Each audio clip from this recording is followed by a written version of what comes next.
할렐루야.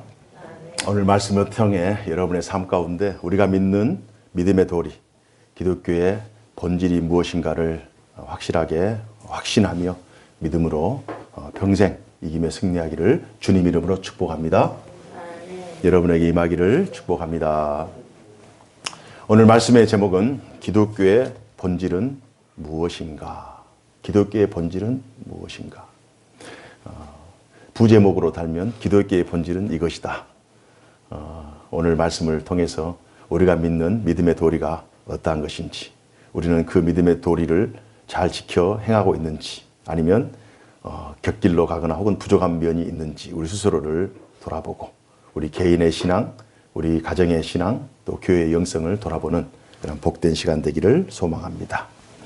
2000년 동안 예수 그리스도의 십자가와 부활이 교회에서 선포되고 또 많은 사람들에게 증거되었다. 이 사실이 결국 하나님께서 교회 역사 가운데 동행하시고 임재하셨다고 하는 그러한 살아있는 증거입니다. 2000년의 긴 세월 동안 하나님의 복음이 굴절되거나 단절되지 않고 또 변질되지 않고 지금까지 이어내려오고 있다. 이 얼마나 귀하고 값진 일인가. 오늘 말씀을 통해 십자가와 부활을 다시 한번 확신하는 그런 소중한 시간이 되기를 주의 이름으로 축복합니다. 저는 말씀을 준비하면서 이러한 질문을 해보았습니다. 기독교의 본질은 무엇인가? 오늘 말씀의 제목이기도 하고요. 기독교의 본질은 무엇인가? 조금 더 구체적으로 한국교회는 무엇을 본질로 삼고 있는가?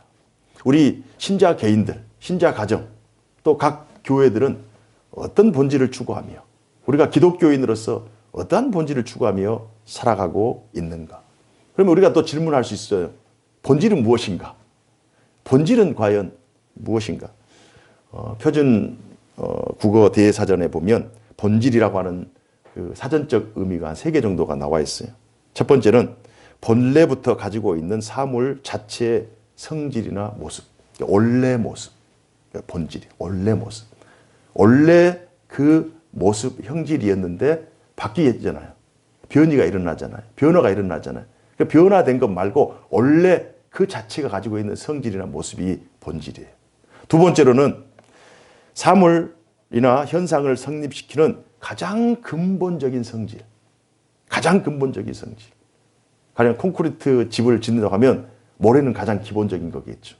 철근을 통해서 집을 짓는다 하면 철근은 가장 기본적인 것이겠죠. 대학 입학하려고 하는 학생들이 입학 시험을 치르는데 시험 준비는 당연한 것이죠. 가장 기본적인 것이죠. 본질. 그 성질을 구성하는 가장 기본이 되는 그 자체가 바로 본질이에요. 조금 더 구체적으로 말하면 어떤 존재에 관해 그 무엇이라고 정의될 수 있는 성질이 본질입니다. 그것은 이것이다. 이것은 그것이다. 이게 본질이에요. 그래서 본질은 그 자체예요. 기독교의 본질, 기독교는 이것이다. 이것은 기독교다. 라고 말씀할 수 있는 그것을 오늘 이 시간 말씀을 통해 확인하기를 소망합니다. 그렇다면 본질이라고 하는 이 단어를 그 본래의 성질이나 그 가장 기본적인 그 기본 성질 또 그것 자체라고 하는 이 관점에서 과연 기독교의 본질이 무엇일까? 지금 한국교회의 본질이 무엇일까? 또 우리 교회가 추구하는 본질이 무엇일까? 그것은 기독교는 이것이다 말할 수 있는가? 제가 한번 나열을 해보겠습니다. 예배당, 잘 지은 건물. 기독교는 예배당이다? 기독교는 건물이다? 그건 아닌 것 같아요. 그건 아닌 것 같아요. 봉사, 기독교는 봉사다? 기독교는 구제? 본질의 차원에서 한번 생각해 보십시다. 다 우리가 중요하게 생각하고 필요한 내용들이지만 과연 우리가 이것이 본질인가라고 하는 그 본질의 입각에서 한번 생각해 보자고요. 교육 시스템, 제자훈련 시스템, 전통, 선교, 성경 공부, 기독교 문화, CCM, 오페라 이런 것들, 찬양. 기독교는 찬양이다? 다 우리가 신앙생활을 할 수 있는 또 신앙생활에 필요한 또 교회 공동체가 마땅히 해가고 있는 것입니다. 그러나 과연 본질이라고 하는 입장에서 기독교는 이것이다. 이것은 기독교다. 봉사는 기독교다. 구제는 기독교다. 그건 아닌 것 같아요. 그런 차원에서 오늘 본문이 우리에게 주는 메시지는 굉장히 강력합니다. 본질적인 거예요. 기독교는 이것이다. 이것은 기독교다. 이게 성립될 수 있는 아주 중요한 내용이 예수님의 말씀을 통해 증거되었습니다. 이것들은 우리가 방금 제가 말씀드렸던 예배당, 구제, 봉사, 교제, 교육 시스템, 전통, 선교, 성경 공부, 기독교 문화, CCM, 오페라, 클래식, 찬양, 이런 모든 것들은 기독교의 자산입니다. 영적 자산이에요. 영적 자산. 성도 개인, 신자의 가정, 하나님의 교회 공동체가 지향해야 할 궁극적인 본질은 아니에요. 이 자산이라고 하는 것, 자산이라고 하는 것, 건강, 자신의 자산이 될 수 있죠. 부동산, 자산이 될 수 있죠. 성공, 명예, 출세, 다 자산이 될 수 있어요. 자녀들, 자기의 자산이 될 수 있어요. 그러나 생명, 나의 생명과 자산, 생명과 명예, 생명과 다른 것과 바꿀 수 없는 거죠. 나의 생명, 나는 나다 라고 했을 때 과연 자산, 나를 두르고 있는 내 주변에 있는 그런 자산들이 나를 대체할 수 있을까? 그건 아니라는 거예요. 이게 본질은 생명, 우리가 살아있는 것.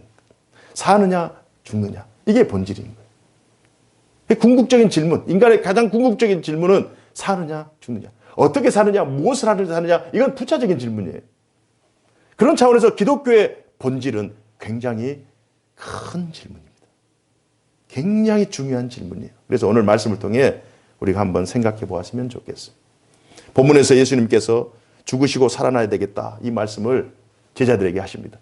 사실 이 말씀은 마태복음 16장 21절에 이미 예수님께서 제자들에게 하신 말씀이에요. 또 이 말씀을 하셨기 때문에 베드로가 안 됩니다. 죽어서는 안 됩니다. 그러니까 사탄아 물러가라. 네가 사람의 일을 생각하되 하나님의 일을 생각하지 않는도다. 이렇게 꾸지람을 받았어요. 예수님께서 재언급을 하십니다. 제자들이 말을 못해요. 제자들이 어떻게 마음속에 또 얘기했다가는 또 꾸중을 들을 것 같고, 그러니까 마음속에 근심하고 있는 거예요. 오늘 말씀 22절 말씀 다 같이 한번 읽어봅시다. 시작. 갈릴리에 모일 때에 예수께서 제자들에게 이르시되 인자가 장차 사람들의 손에 넘겨져 23절 죽임을 당하고 제3일에 살아나리라 하시니 제자들이 매우 근심하더라. 말하고 싶은데 지난번 베드로가 한번 얘기했다가 된통 당했어요. 말을 못하고 마음속에 근심하고 있는 거예요. 제자들이 생각할 때 왜 예수님은 자꾸 죽는다고 말씀하실까? 우리는 예수님과 좀 더 함께하고 싶은데, 우리는 예수님이 너무 좋은데 아무 희망이 없는 우리들의 존재를 마치 꺼져 있는 촛불에 다시 촛불을 살려내는, 그래서 빛을 발광하게 하는 그런 놀라운 역사를 예수님께서 해주셨. 아무런 의미 없는 그냥 조용한 우리들의 인생을 새로운 진리의 눈을 뜨고 진리의 삶을 살아갈 수 있는 이런 놀라운 영적 변화와 삶의 변화를 예수님께서 허락해 주셨는데 왜 자꾸 예수님은 먼저 돌아가신다고 하지? 제자들 마음속에 근심이 당연히 있을 수 있죠. 걱정이 있을 수 있죠. 다른 방법이 없나? 다른 방법이 없나? 예수님은 죽지 않고 하나님의 뜻을 이룰 수 있는 다른 방법은 없나? 그러니까 예수님께서 죽는다고 하니 제자들이 너무 걱정스러워서, 예수님과 너무 함께하고 싶어서, 더 함께하고 싶어서 인간적인 생각으로 이런 생각들을 하는 것은 어떻게 보면 당연한 거예요. 예수님이면 이 시대를 변화시키고, 예수님이면 우리 이스라엘 백성들, 유대인들에게 다시 한번 마치 다윗과 같이, 마치 모세와 같이 그 시대를 깨울 수 있는 놀라운 역할을 예수님께서 하실 수 있는데, 아직 젊고 유능하고 또 군중들에게도 인기도 있고 인지도도 있고 충분히 시대를 개혁하고 바꿀 수 있는 시대의 대안이 될 수 있는데 왜 자꾸 죽는다고 하실까? 여러분, 요즘 뉴스에서 가장 핫한 뉴스, 가장 뜨거운 이슈가 무엇이죠? 예? 이제 그것도 물론 무엇 때문에 뜨거워요? 대선이기 때문에 뜨겁습니다. 지금 대통령 선거를 앞두고 지금 여러 이슈들이 지금 막 터져 나오고 있어요. 이 대통령 후보들이 대통령 선거에 나가는 거죠. 그러면 사람들이 도와주려고 모여요. 캠프가 구성돼요. 그러면 캠프를 구성할 때 그 후보를 돕기 위해서 모인 사람들은 이번 아니면 다음 기회 있지. 우리 후보 말고 다른 후보 돼도 되지. 돼도 되고 안 돼도 되고 그런 마음으로 캠프에 참여하겠어요? 우리 후보 아니면 안 된다. 우리 후보만이 이 나라를 살릴 수 있다. 우리 후보가 이 시대의 대안이다. 이런 강력한 마음을 가지고 지지하지 않겠어요? 목숨 걸지 않겠어요? 다른 거 다 제껴놓고 선거에 이 시대를 바꿀 수 있는, 대한민국을 살릴 수 있는 유일한 대안은 바로 우리 후보다. 이렇게 하면서 캠프에 참여하지 않겠어요? 이게 똑같지는 않겠지만 비슷한 마음으로 베드로와 제자들이 그런 열망이 있었던 것 같아요. 예수 믿으면 충분히 바꿀 수 있다. 예수 믿으면 이 시대를 바꿀 수 있다. 예수 믿으면 하나님의 말씀으로 세상을 변화시킬 수 있다. 그런 마음이 없었겠는가? 저는 충분히 있었다고 생각합니다. 그래서 인간적인 마음으로 제자들은 예수님과 늘 함께하고 싶은데 예수님 자꾸 죽는다고 하니까 마음에 근심이 되는 것은 예수님을 사랑하는 제자들로서 당연한 감정입니다. 그렇다면 예수님께서 왜 죽으셔야만 했는가? 존 스토트라고 하는 영국의 유명한 신학자이자 또 저술가인 그 학자가 이런 말씀을 했어요. 기독교의 기본 진리라고 하는 책에서 인간이 구원받기 이전에 우리의 상태에 대해서 말씀했습니다. 한 세 가지 정도 크게. 죄에 오염된 인간의 상태는 첫 번째 하나님과 단절되어 있어요. 죄에 오염되기 전에 아담과 하와가 에덴 동산에 살 때는 하나님과 늘 교제했어요. 하나님과 늘 하나가 되었어요. 하나님 안에 거했어요. 하나님 사랑 안에 거했어요. 그러나 죄로 말미암아 인간이 오염되고 타락되자 하나님과의 관계가 단절되었어요. 그 관계를 새로 이을 수가 없어요. 회복할 수가 없어요.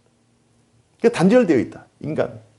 하나님 안에 있을 때 참 소망이 있고 생명이 있고 또 기쁨이 있는데 하나님과 단절되어 있으니 늘 마음속에 근심과 슬픔과 저주가 있는 거예요. 두 번째로는 자기에 속박되어 있다. 늘 자기 중심적인 삶. 하나님 안에 거할 때는 하나님 중심의 사고를 하는 거예요. 영혼 중심의 사고를 하는 거예요. 구원에 감격하여 하나님의 은혜 중심의 삶을 삽니다.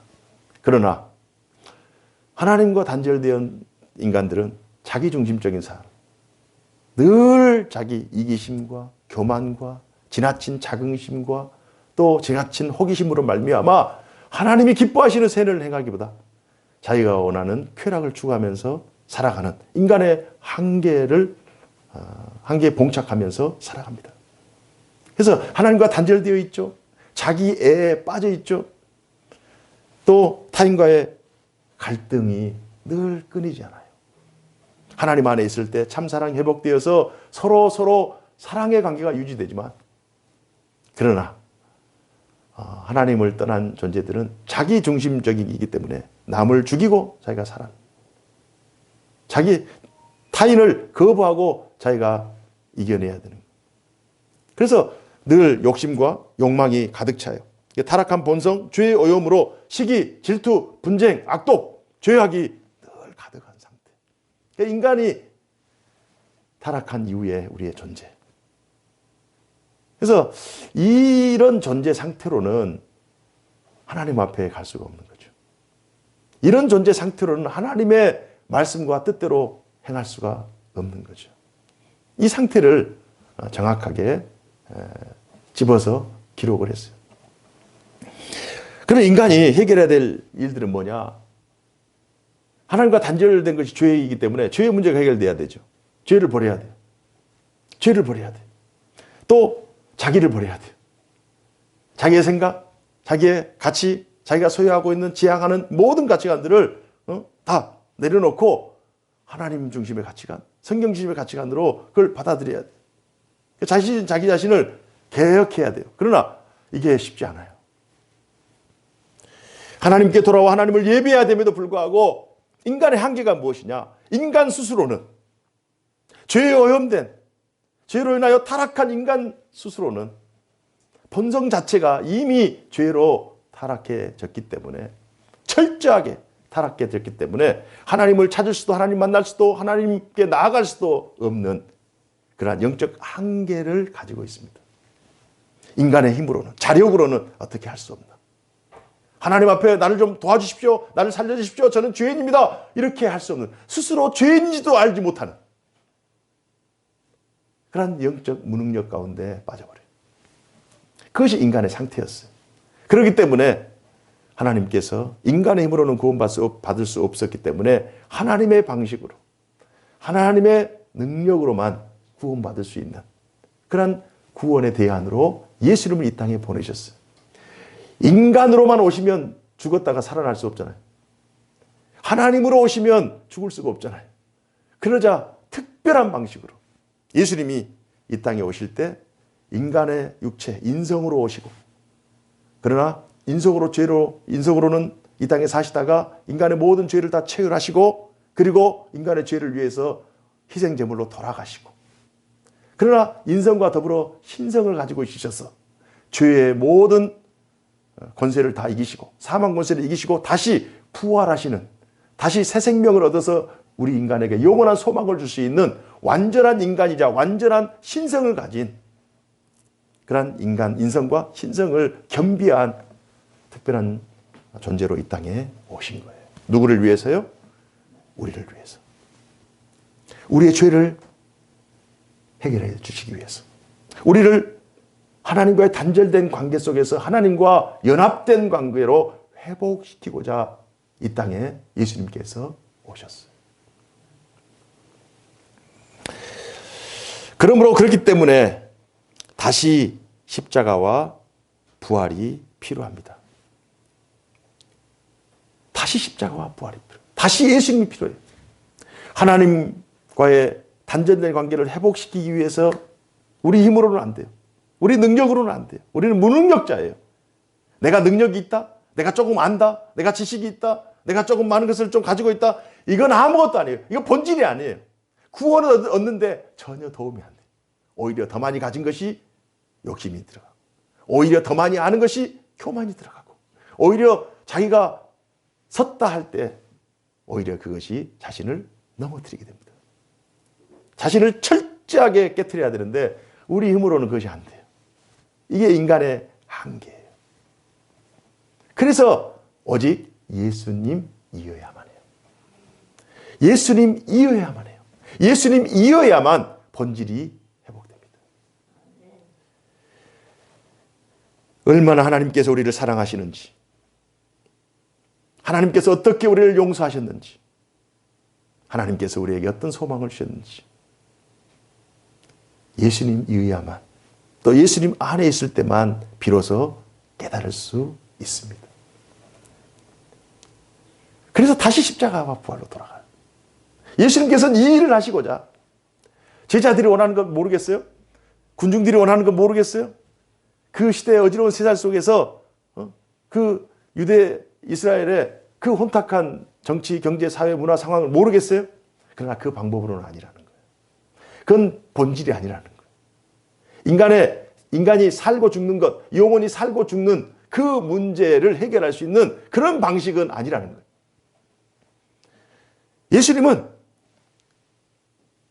인간에게 가장 필요한 본질, 궁극적인 본질, 최종 본질, 사느냐 죽느냐, 하나님 안에 거하면 영생을 얻고 하나님 밖에 있으면 영벌을 받을 수밖에 없는 그 문제를 해결해 주시고자 이 땅에 오셨습니다. 예수님의 죽으심은 마땅히 죄의 형벌로 인해 당연히 죽어야 할 나를 위한 대속의 죽음이요, 예수님의 부활하심은 사망과 저주의 속박에서 벗어나 영생과 안식으로 나아가는 영원한 승리, 우리를 향한 영원한 승리인 줄로 믿습니다. 그렇기 때문에 예수님의 죽으심과 예수님의 부활하심이 나의 죄에 대한 죽음이요 나의 영원한 생명에 대한 다시 살아나심이라고 하는 그런 놀라운 예수님과 우리와 동일시되고 예수님과 우리와 연결되어지는 상호작용이 발생하고 있는 거예요. 그래서 이것은 그것이다, 그것은 이것이다 라고 하는 게 본질이잖아요. 이것이다 라고 설명할 수 있는 것이 본질이잖아요. 그러면 기독교는 건물이다? 기독교는 봉사다? 봉사는 기독교다? 그럼 성립이 안 돼. 이 등식이 성립이 안 되는 거예요. 봉사가 기독교다? 성경 공부가 기독교다? 기독교는 성경 공부다? 이건 다 영적 자산들이에요.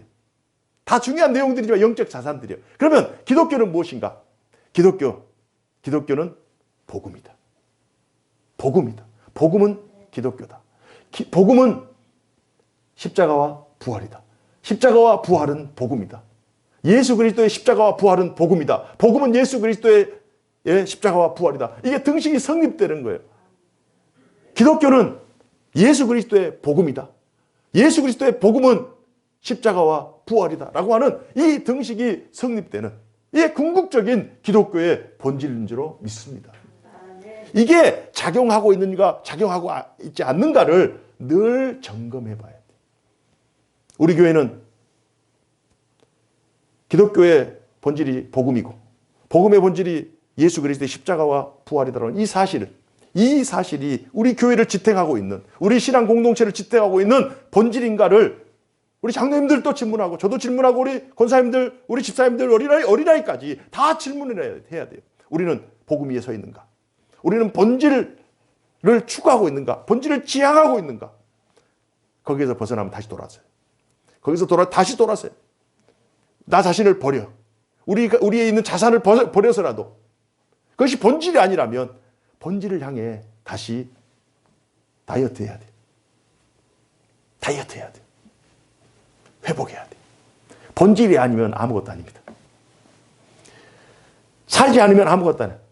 재산이 있으면 뭐 하겠어요? 명예가 있으면 뭐 하겠어요? 자식들이 있으면 뭐 하겠어요? 오늘 자기가 죽어버리는데 뭐 하겠어요? 죽으면 끝인데 뭐 하겠어요? 기독교가 본질을 잃어버리고 다른 것에 비대해졌으면 뭐 하겠어요? 아무것도 아닌데. 기독교는 복음이 생명입니다. 기독교는 예수 그리스도의 십자가와 부활이라고 하는 이 놀라운 메시지가 우리 교회 공동체, 신앙 공동체, 기독교를 바치고 있는 두 기둥이에요. 이게 무너지면 기독교는 아무것도 아니에요. 아무것도 아니에요. 그 인간의 그냥 여가 활동에 지나지 않아요. 인간의 모임에 지나지 않아요. 인간의 유의에 지나지 않아요. 이 본질인 거예요. 예수님의 죽으심과 부활의 의미는 성경의 예언과 약속을 성취하신 하나님의 구속 역사예요. 하나님의 구속 역사. 하나님이 개입이 되시고 하나님이 주도적으로 역사하시는 우리를 구원하시기 위하여 하나님이 플랜을 짜시고 하나님이 그것을 진행하시고 완성시키신 예언과 성취의 관점에서 하나님의 프로젝트라고 하는 거예요. 하나님이 개입하셨다. 하나님이 나의 구원에 개입하셨다. 하나님이 우리의 구원에 개입하셨다. 하나님 우리는 계획 안에 있는 거예요. 그래서 십자가와 부활을 통과하면 정말 우리는 하나님과 친밀해집니다. 하나님이 나를 이렇게 사랑하셨다. 하나님이 나를 향한 이 놀라운 계획을 가지고 계시구나. 인류의 죄와 저주와 사망의 권세에서 구원하기 위한 하나님의 우리를 향한 무한한 사랑. 구원을 얻을 수 있는 유일한 방편이고 하나님 사랑의 최고의 표현이 바로 예수 그리스도의 십자가와 부활. 예수님이 이 땅에 육체를 입고 오셨다. 성육신이라고. 성육신. 인카네이션. 선육신. 성육신 이 자체가 얼마나 우리에게 큰 은혜인가. 하나님이 인간의 몸을 입을 필요가 없잖아요. 하나님이 이 땅에 오셔서 인간의 삶을 살아갈 필요가 없잖아요. 하나님이 인간을 위해서 죽을 필요가 없잖아요. 영생불멸하시는 하나님이 우리를 위해서 다시 살아나실 필요가 없잖아요. 우리를 위해서 친히 인간의 몸을 입고 이 땅에 오시고 우리를 위해 친히 우리를 위해 죽으시고 그것도 처절한 십자가의 죽음, 수치와 조롱을 한 몸에 다 받으시고 채찍과 창에 찔려 그 피투성이가 된 채 사람들에게 모멸감, 사람들에게 실어버린 바 대신 채로 죽임을 당하셨어요. 참 처참하고 비참한 모습으로 돌아가셨어요. 그 처참함과 비참함이 죄의 모습이라는 사실 여러분 아십니까? 죄의 모습이 그 정도로 비참하고 처참하고 수치스럽고 모멸감을 주고 조롱거리가 되는, 그것이 다 우리가 감당해야 될 죄의 결과들이었어요. 예수님이 한 몸에 그것을 다 받으시고 우리를 위하여 주님은 죽으시고 우리는 주님 때문에 다시 살아나는 이런 놀라운 은혜가 십자가와 부활의 은혜인 줄로 믿습니다. 그 일을 주님이 오늘 감당하시겠다는 거예요. 지난 16장에도 말씀하셨고 17장에도 말씀하시고 복음서 전체 내용의 3분의 1 분량 혹은 4분의 1 분량이 주님의 십자가의 일주일의 사건이에요.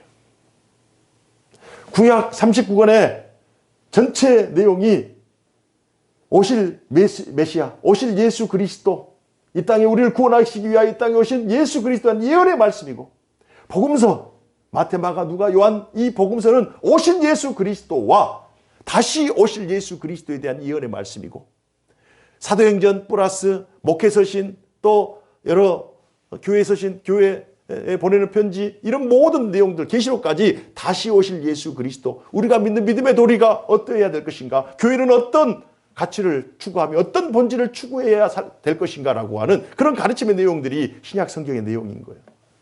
성경은 예수 그리스도, 오실 예수 그리스도, 오신 예수 그리스도, 다시 오실 예수 그리스도에 관한 내용이에요. 그분에 관한 얘기예요. His 스토리예요. 그래서 십자가와 부활이라고 하는 것이 기독교의 근간, 본질이라고 하는 사실입니다. 제자들이 이 사실을 깨닫지 못하다가 예수님이 말씀하신 대로 십자가를 지고 돌아가셨어요. 낙심할 수밖에 없죠. 그때까지도 깨닫지 못했어요. 그러니까 예수님이 부활하신 거예요. 부활하신 거예요. 그 사실을 눈으로 목격한 거예요. 부활하신 예수님과 40일 정도 시간을 지나고 마가의 다락방에서 10일 동안 기도한데 성령이 충만하게 임하셔서 그들의 마음속에 확신이 드는 거예요. 믿음이 생기는 거예요. 믿음이 굳건해지는 거예요. 우리가 믿음 초기 단계는 흔들릴 수 있어요. 그러나 믿음이 굳건해지는 거예요. 그래서 그들도 예수님이 가셨던 고난의 길, 예수님이 가셨던 그런 하나님 중심의 삶을 살려고 자기 자신을 포기합니다. 예수 그리스도의 십자가와 부활을 통과하기 이전에는 하나님과 단절된 관계였어요. 자기 중심적인 삶을 살았어요. 늘 불평하면서 사람들과 그런 불협화음을 만든 그런 존재였어요. 그러나 예수 그리스도의 십자가 부활을 통과한 제자들의 삶은 어떻습니까? 하나님과 하나 된 관계, 생명적 관계가 이루어진, 자기 자신을 버리고 복음을 위해서 살아가는 거예요. 다른 사람, 자기 자신을 살리는 것이 아니라 다른 사람을 살리기 위해서, 다른 사람과 화해하며 화평하며 일치를 이루기 위해서 자신의 모든 삶을 다 살아가는 거예요. 자신을 허물어지고 다른 사람을 세우기 위한 예수 그리스도의 삶을 제자들이 그대로 살아가고 있는 거예요. 복음을 통과했기 때문에, 기독교의 본질을 제대로 깨달았기 때문에, 예수 그리스도와 나를 위한 십자가, 예수 그리스도의 부활이 나를 위한 부활이라고 하는 이 사실을 제자들이 제대로 깨달았기 때문에 예수님처럼 그렇게 살아가는 거예요.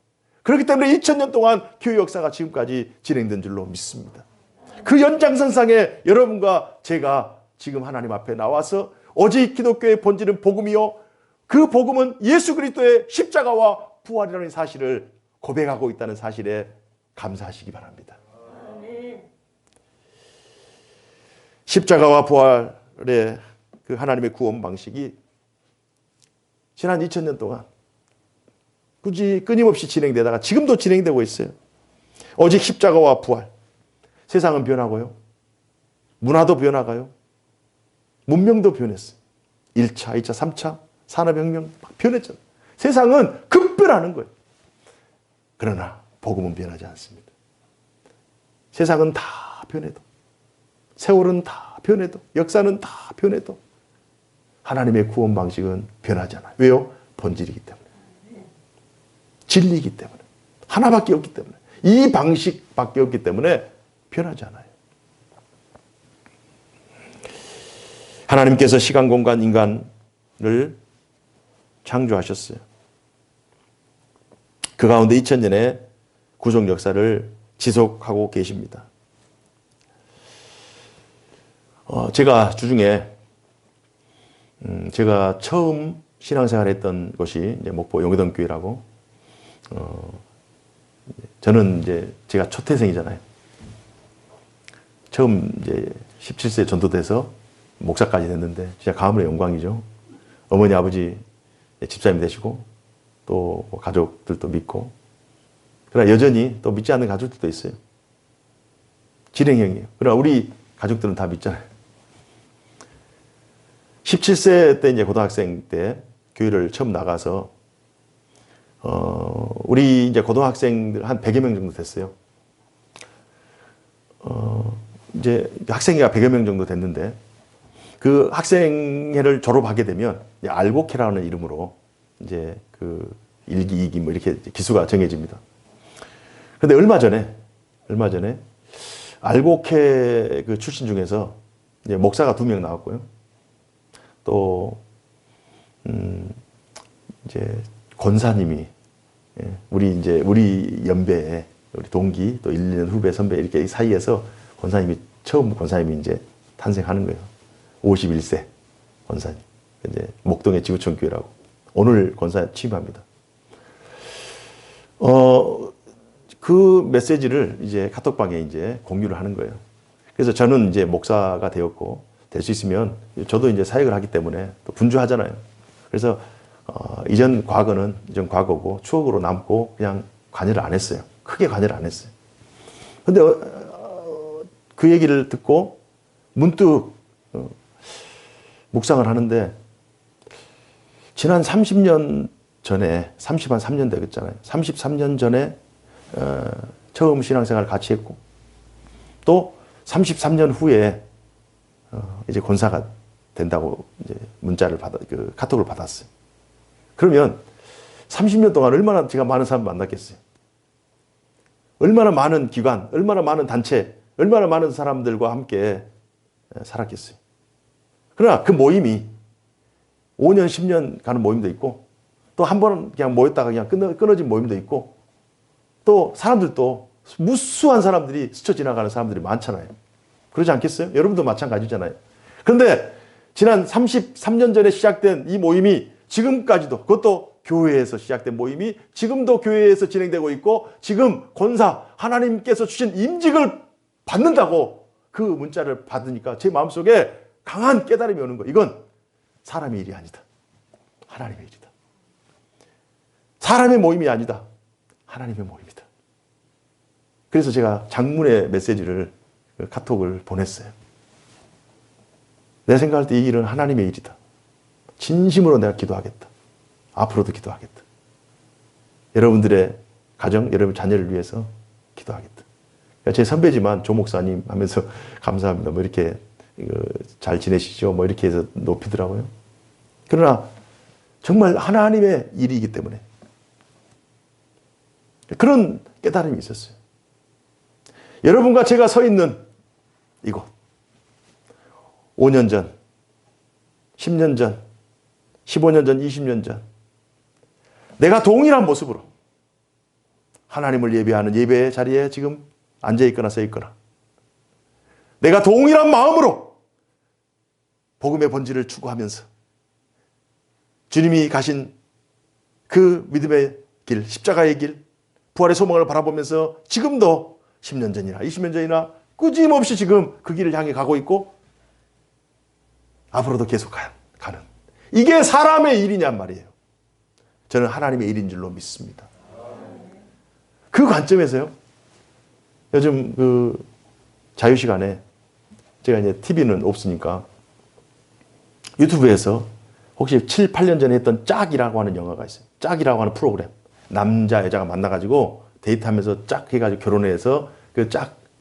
그때 이미 종영이 됐는데 그 PD가, 이영돈 PD라는 PD가 한 10년, 8년 이게 지난 짝들을 찾아가요. 그래가지고 잘 연결된 짝, 또 연결될 뻔한 짝, 그리고 버림받은 짝, 뭐 이렇게 찾아가서 그때 그 상황이라든지 감정, 지금 어떻게 살고 있는지 그 얘기를 물어봐요. 그러면 7, 8년 전에 만나서 이렇게 가정을 이루고 자녀까지 나온 가정도 있고, 또 그냥 될 뻔한 가정 그 사람들도 있고, 지금도 싱글로 살아가는 사람도 있고. 그때 그 사람들이 지금 자기들이 지금 만나서 지금 가정을 이룬 사람들 중에 그때 그 두 사람이 만나서 지금까지 7, 8년 후에 자식을 낳고 가정을 이루고 지금까지 행복하게 살고 있으리라고 그때 알았겠냔 말이에요. 그러나 돌아보면, 시간이 지나서 돌아보면, 아, 그때 그 만나면 특별한 만남이었다. 우리가 알 수 있잖아요. 지금 우리가 가고 있는 이 길이, 우리가 가고 있는 이 믿음의 여정이 지금은 우리에게 막 팍팍 와닿지 않을 거예요. 가령 통장에 막 100만 원, 200만 원 있으면 와 닿겠죠. 그죠? 누가 막 100만 원, 200만 원 주면은 와 닿겠죠. 그러나 우리가 가고 있는 이 믿음의 여정이 순간순간 가슴으로 기쁨으로 막 벅차오르지 않는다 할지라도 5년이 지나고 10년이 지나고 우리가 최종적인 하나님 나라 가는 그 심판대에 섰을 때, 심판대에 섰을 때 다른 사람들은 믿지 않아서 지옥으로 가는데, 영벌로 가는데, 우리는 이 세상에서 믿었기 때문에 내가 너를 안다. 수고했다. 충성되이 너는 너 길을 걸었다. 십자가의 길을 걸었다. 부활의 소망을 바라봤기 때문에 너 믿음대로 될지어다 하면서 통과. 얼마나 기쁘겠어요. 그때는 몰랐겠죠. 그냥 그때 말이에요. 최종적인 그 순간에 지나온 과거, 이 생의 삶을 한번 되돌아보자는 거예요. 되돌아보자는 거예요. 그러면 그때 순간순간 그때는 뭐 뜨거움도 있을 거, 차가움도 있을 거, 좀 냉랭한 적도 있었고, 또 뭐 기도 열심히 한 적도 있을 거, 성경 공부 열심히 한 적도 있었고, 그러나 또 이렇게 좀 이렇게 곁길로 간 적도 있었고, 그때는 무감각했던 그 상황들, 그 생활들. 그러나 본질을 향해서 끊임없이 추구하는 그것들을 나중에 시간이 지난 다음에 다시 돌아보면, 아, 하나님께서 이때를 위해서 나에게 시련도 주시고, 이때를 위해서 나에게 고난도 주시고, 이때를 위해서 나에게 기도하게 하시고, 이때를 위해서 하나님 앞에 서게 하시고, 이렇게 다시 회상되지 않겠어요? 우리가 추구해야 될 본질, 우리 교회가 추구해야 될 본질, 우리 신자의 개인과 가정이 추구해야 할 본질. 세상은 변하고 모든 것들은 다 변해요. 그러나 기독교의 본질은 변하지 않습니다. 우리가 붙잡아야 될 궁극적인 본질, 복음, 예수 그리스도의 십자가와 부활, 이걸 붙잡기 위해서 붙잡으라고 예수님께서 오늘 이 말씀을 우리에게 주셨어요. 여기에서 벗어나 있다면 다시 본질로 돌아오고, 여기에서 잘 가고 있으면 할렐루야 하면서 감사하시고, 끝까지 믿음의 선한 싸움을 싸우시고 달려갈 길을 다 마치시고 본질을 추구하시면서 하나님이 기뻐하시는 신자, 하나님이 복 주시는 신자의 가정, 하나님이 세우시는 신앙 공동체인 교회, 이 나라의 민족, 정말 하나님께서 받으실 만한 그러한 복된 인생 사시기를 주님 이름으로 축복합니다. 기도하겠습니다. 사시고 역사하신 하나님 아버지 감사합니다. 오늘 참 귀하고 복된 말씀을 우리에게 허락해 주셨습니다. 짧은 2절의 말씀이었지만, 그러나 이 2절의 말씀이 있었기에 우리 개인의 신앙, 가정의 신앙, 교회의 신앙이 유지되고, 또 우리 공동체가 지향해야 될 지향점이 분명해졌음을 확인합니다. 하나님, 어떤 경우에도 궁극적인 본질은 복음을 추구하는 저희들의 삶이 되게 하여 주옵소서. 십자가와 부활 중심의 삶을 살아가는 저희들 되게 하여 주옵소서. 어떤 경우에도 나 중심이 아니라 예수 그리스도 중심, 십자가와 부활 중심, 성경 중심, 하나님 나라 중심의 삶을 살아가는 저희 모두 삼아 주옵소서. 허락하심을 믿사옵고 살아계신 주 예수 그리스도 이름으로 간절히 기도하옵나이다. 아멘.